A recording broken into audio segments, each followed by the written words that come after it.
Hello and welcome to the 6th Diablo 3 Hot Topics podcast. Today we will be covering 1. This week's blue post, 2. Security breach at Blizzard Entertainment, 3. 2 Barbarian Profiles with over 1 million DPS, 4. A Reddit post that claims a player has earned $10,000 selling at the auction house legitimately, 5. My opinions on Inferno difficulty. In hardcore news, we will be covering a discussion on the real money auction house. Topic number 1, this week's blue post. Community manager Lilira commented that Blizzard does take the trade window scamming seriously. They are working on a solution that will involve a patch to the client. This is why the exploit has not yet been fixed. It needs to be fixed, tested, and deployed to the clients. Now, I understand that a client patch can take a long time to deploy, but honestly, do you think that if the exploit involved the auction house, it would take this long in order for it to be fixed? Moving on to the next subject, the Diablo 3 character profiles is not working. The CMs have commented that the Diablo character profiles will update approximately once per day, but they are looking into making it update more frequently. The community response to the character profiles has been very positive. Players are using the profiles in a number of different ways, like checking the actual progression of the poster, checking the poster's gear to see if he or she knows what they're talking about, or just getting an idea for what kind of gear that they want for their own character. Moving on to the next subject, the CMs also stated that constructive feedback threads are always being passed to the developers and discussed in meetings. But changes to the game can take a considerable amount of time. Being a developer myself, this is an absolutely true statement, especially for large corporation and or large development teams. The last subject is related to the 1.0.4 patch blog. The CMs have clarified that they are not just making changes to the fire chains and shielding affixes. They are looking at all the affixes. It's just that the blogs use those two as examples. The CMs also clarified the following statements. White mobs' magical drop rates will increase by a factor of 4. So here is an example. If you do a run that yields 500 items, 20 of them will be blue items or magical items, and 4 of them will be yellow or rare items from just white trash mobs. When the patch comes out, the 1.0.4 patch, if you do a run that yields 500 magical or 500 items again, 80 of them will be blue drops or magical drops, and 16 of them will be yellow or rare drops. Legendaries drop rates will not be affected. Topic number 2, security breach at Blizzard Entertainment.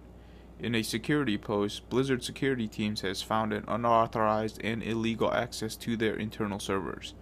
Data like email addresses, personal security questions, info related to authenticator access, and even passwords could be compromised. This is a very important post. Every user should be paying attention to this, and every user should be changing the passwords right now and their security questions right now. I mean, if you think about it, if you have your PayPal account tied to your Blizzard account, what's more important than this? And what I find really ridiculous right now is if you go out to the forums, people are raging about the 1.0.4 patch, and this is flying right under the radar. It just goes to show that we have no priority sometimes. I mean, this is a big deal, and it should get a lot more attention than what it is. Do not wait for Blizzard to force you to change your password. You should be doing this proactively right now. Topic number 3, 2 Barbarian Profiles with over 1 million DPS.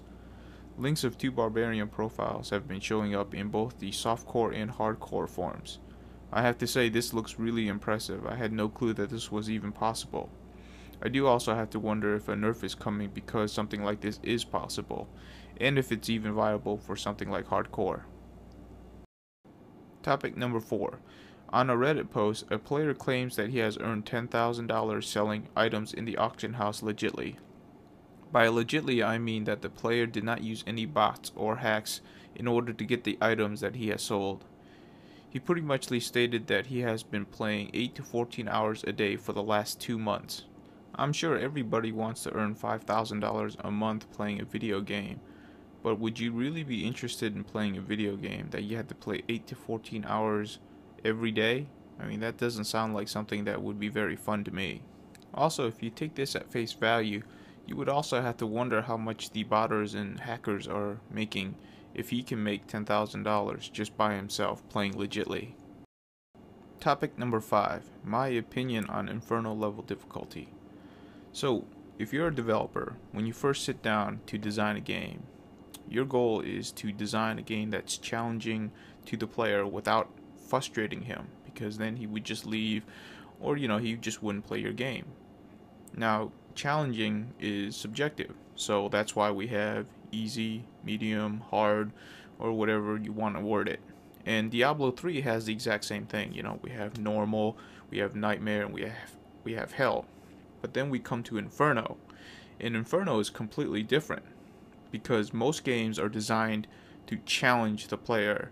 Inferno is designed to kill the player. It's actually a completely different concept. There's a disconnect between challenging the player and trying to kill the player. And the best example that I have is DayZ. The armor mod.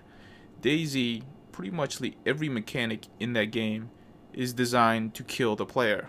It really doesn't care to challenge the player. It doesn't want to give them a feeling that they're, progressing or they're doing well. It's just there to kill off the player.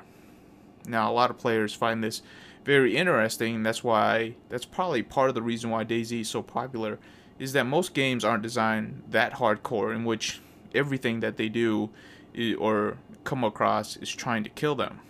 And in Diablo 3, what happens is that you go through normal, nightmare, hell, so easy, normal, hard, and then the game switches in concept. So all of a sudden you go to Inferno, and all it's trying to do is kill you, and a lot of players aren't getting that concept that it switched the gears. And to be honest, I don't think they should get that concept, because the game has taught you that it wants to be challenging to you, and then all of a sudden it just goes in the reverse direction, and all it's trying to do is trying to kill off your character. So a lot of people don't understand that. That's not to say that Inferno is a bad thing. I just think that Blizzard hasn't advertised it the right way. Before the game's release, Blizzard did a few things to try to actually convey that information. When they talked about, we built Inferno, and then the players told us this is where Inferno should be, and then they said they doubled it. That kind of should have gave you the hint that something's changed fundamentally in design. And that's what I'm talking about between challenging the player and trying to kill the player. Now, the first, I think they sold 4 million copies at the very beginning. So though of the 4 million, a certain percentage should have been reading all of this and have gotten that. But then there's the 6 million that bought it afterwards that probably did not follow any of the Diablo information or looked at the hype.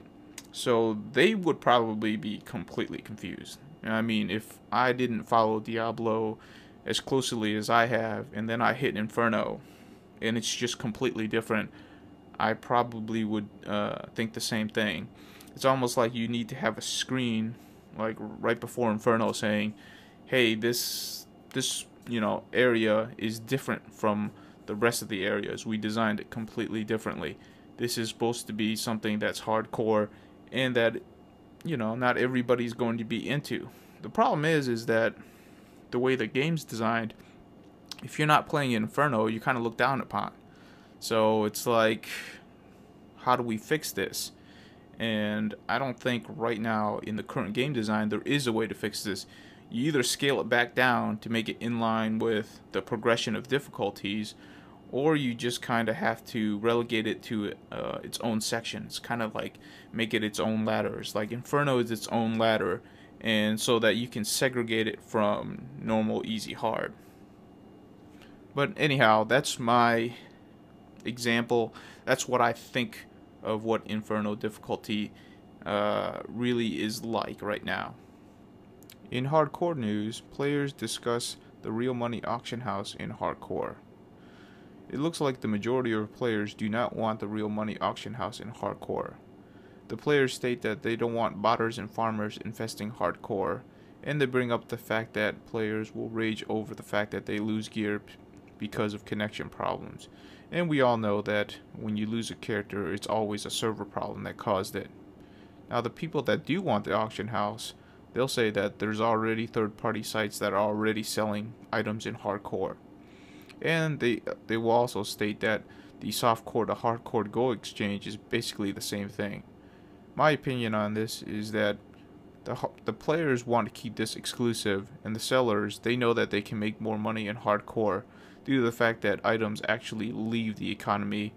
I personally don't think the real money auction house would do well in hardcore, because I don't think you can get the people that would spend the large dollars to come over and play hardcore knowing that they can lose their items. And the people that are currently playing hardcore, none of them would want to spend money on it. So I, for one, don't want to ever see it, but who knows. And that is it for this week. Thank you for your time, and to my subscribers, thank you for your support.